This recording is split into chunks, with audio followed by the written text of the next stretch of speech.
कुसंस्कार हैं उनको धोते चलेंगे। शीशा बहुत अच्छा हो लेकिन उस पर मैल जमा होता है, धूल जमी होती है तो चेहरा साफ नहीं दिखाई देता। उसी प्रकार से जब हम जीव के अंदर के कुसंस्कारों को संस्कारों के माध्यम से हटाते हैं, विभावों के माध्यम से, तो नन्हा जीव वो धीरे धीरे उसके अंदर अच्छे गुण, अच्छी भावनाएं विकसित होती जाती है और वही गुण वो मनुष्य को एक मानव से महामानव, नर से नारायण के रूप में विकसित करता है।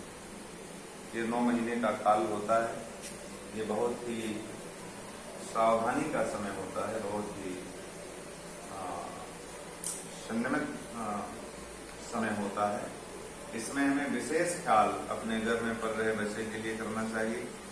यह एक वैज्ञानिक विधा भी है, इसके साथ विज्ञान भी जुड़ा हुआ है और जो भी हम क्रियाकलाप करते हैं, जो भी हम सोचते हैं, विचारते हैं, उससे बच्चा प्रभावित होता है और उसी प्रकार को बनता है, उसी प्रकार का वो होता है। तो इस समय जो 9 महीने का काल होगा, इसमें हमको विशेष सावधानी पूर्वक उस बच्चे को के प्रति, उस जीव के प्रति हमें ध्यान रखना है।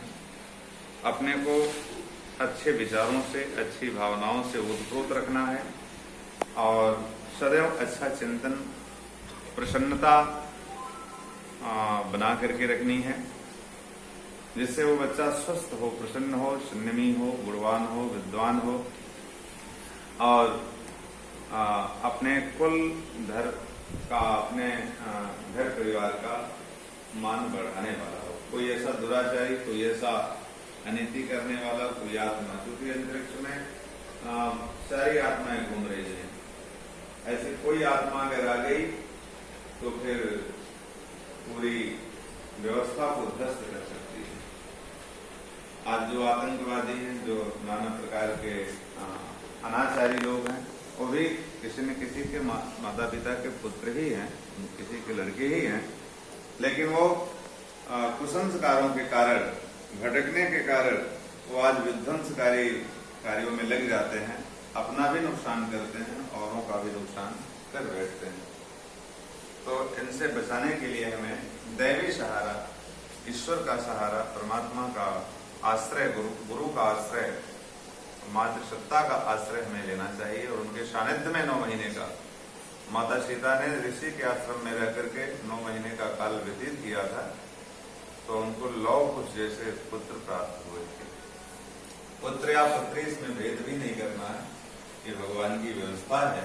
जो भी है प्रदान करते हैं वो उनकी आशीर्वाद मान करके प्रसन्नता पूर्वक हमें उसका स्वागत करना चाहिए, उसका हमें वंदन करना चाहिए।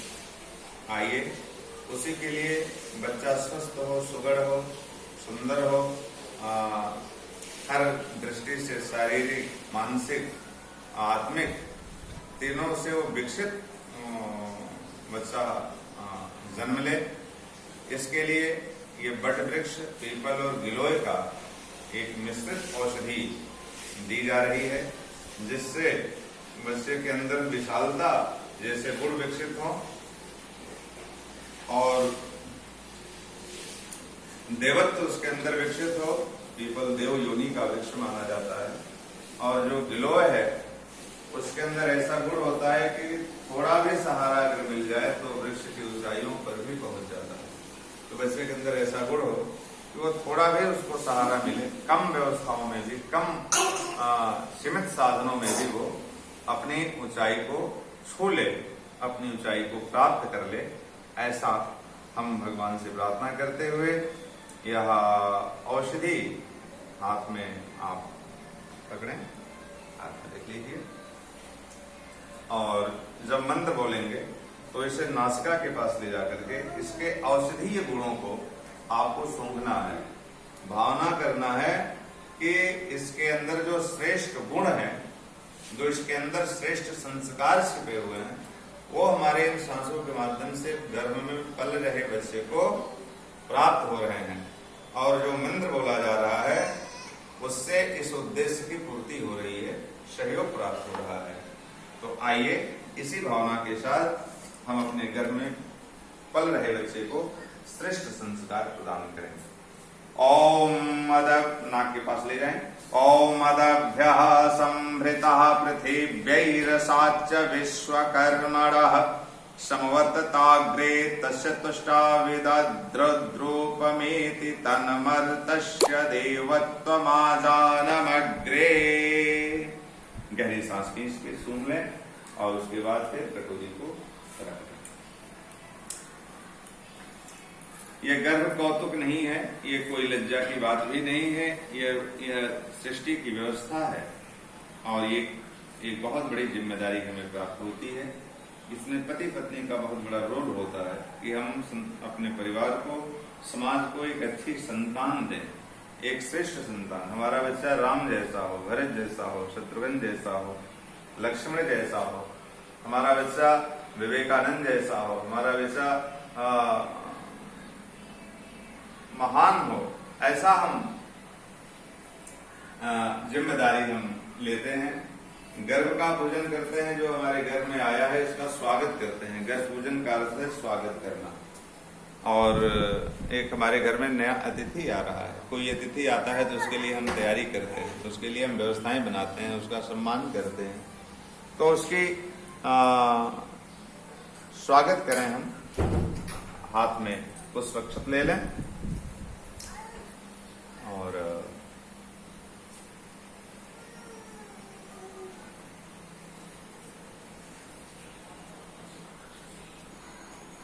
ओम सुपर्णो वशी गुरुत्तमास्त्रवृते शिरो गायत्रम चक्षुर्वृधदन्तरे वक्षो स्तोम आत्मा संदागम सेंगानि यजोगम श्रीराम शामते तनुर्वाम दिव्यम यज्ञायज्ञं पक्षं दृष्ण्या सपाः सुपर्णो अशी गुरुत्तमान दिवं गच्छ स्वापता। हाथ में अक्षत को अभी दे दीजिए, पुनः थोड़ा एक बार, और आप उसे गर्भ से स्पर्श करा करके सामने में कर दीजिए। हाँ, ये गर्भ की जिम्मेदारी जो गर्भवती उठा रही हैं, इसमें परिवार, पति पत्नी, बच्चों का, परिवार के सदस्यों का, सबका, माता पिता सबका सहयोग होना चाहिए। आपको सही आहार विहार करना चाहिए, सही चिंतन करना चाहिए और प्रसन्न रह करके ईर्ष्या, द्वेष, क्रोध आदि विकारों से बचते रहना चाहिए। क्योंकि जैसा हम, यहां तक कि भावनाओं से भी बच्चा प्रभावित होता है। माँ जब भोजन करती है तो बच्चा भोजन करता है, माँ जब सांस लेती है तो बच्चा सांस लेता है, और माँ जब सोती है तो बच्चा सोता है, माँ जब हंसती है तो बच्चा हंसता है। सभी प्रकार की क्रियाकलापों से ही वो प्रभावित होता रहता है। इसलिए इन दिनों में विशेष सतर्कता, जैसे खान पान की सतर्कता है, उसमें भी हमें थोड़ा सात्विक भोजन, प्रसाद बना करके भोजन ग्रहण करें, तुलसी पत्र डाल करके भोजन करें। ज्यादा तीखे भोजन का, मिर्च मसालों का थोड़ा इसमें संयम बरता जाए, क्योंकि सीधे बच्चा प्रभावित होता है, उसको कष्ट होता है। तो हमें इन सब चीजों का ध्यान रखना है। अच्छी पुस्तकों का, धर्म ग्रंथों का स्वाध्याय, अध्ययन करते रहना चाहिए। रामायण हुआ, भागवत हुआ, अखंड ज्योति हुआ, प्रज्ञा पुराण हुआ, ऐसे ग्रंथों का हमें नित्य आरती, पूजा, ध्यान, गायत्री मंत्र का जप, ये हमें करते रहना चाहिए 9 महीने तक। इसका विशेष प्रभाव बच्चे को सद्गुणी, श्रेष्ठ बनाने में विशेष उसको सहारा मिलता है। तो आइए हम सभी लोग गर्भवती को आश्वासन एक प्रकार का देते हैं कि हम आपको प्रसन्न रखेंगे, संतुष्ट रखेंगे, और गर्भवती भी अपने घर में पल रहे बच्चे को, संतान को यह आश्वासन दे कि हम, जो बच्चा घर में पल रहा है, उसके लिए हम इस तरह से अपनी जीवनचर्या, अपनी दिनचर्या को बनाएंगे 9 महीने तक के लिए, विशेष रूप से कि बच्चा कि किसी प्रकार का कोई दिक्कत, कोई कष्ट, परेशानी ना होने पाए। आइए हाथ आप लोग गर्भगृह की ओर कर दें और आप अपनी गर्भ पे रखें हाथ, आश्वासन दे रहे हैं। ओम यत्ते शोषी मे हृदय हितमन्ता प्रजापतौ मन्नेहं मात् तद्विदाशं माहं पौत्रमघन्याम्। बोले कि भगवान की ये एक वैदिक विधा है, एक वैदिक पद्धति है जो हमारे संस्कारों का है, और इसी के माध्यम से अभिमन्यु जैसा, इसी के माध्यम से अष्टावक्र जी महाराज जो पैदा हुए और गर्भ से ही बड़े विद्वान, गर्भ से ही बड़े तेजस्वी पैदा हुए। अभिमन्यु ने गर्भ में ही चक्रव्यूह वेदन की क्षमता को सीखा था, और ये संस्कार थे। हम सोचते हैं कि बच्चा छोटा है, क्या जानता है, गर्भ में है क्या जान रहा है, लेकिन वो बच्चा गर्भ में सब कुछ जानता है। विज्ञान भी बता रहा है कि 5 साल की अवस्था तक बच्चा सब कुछ सीख जाता है, सब कुछ जान जाता है, गर्भ से ही उसे ज्ञान प्राप्त हो जाता है। इसलिए हमें इन कालों में विशेष सावधानी या विशेष अपनी जीवनचर्या को श्रेष्ठ बना करके बच्चे को एक श्रेष्ठ संतान पाया जा सकता है। ये हमारे हाथों में ही है, और हम जैसा चाहें वैसा अवश्य प्राप्त कर सकते हैं, जैसा चाहें वैसा, ये हमारे हाथों में है। ईश्वर तो उसमें मदद करता है, लेकिन हम जैसा चाहें, क्योंकि सांचे के अनुसार ही सामान तैयार होता है। तो इसलिए इस 9 महीने में विशेष हम सभी अपने को श्रेष्ठताओं से जोड़ के रखें। आइए यज्ञ के द्वारा यज्ञ आहुति प्रदान करेंगे।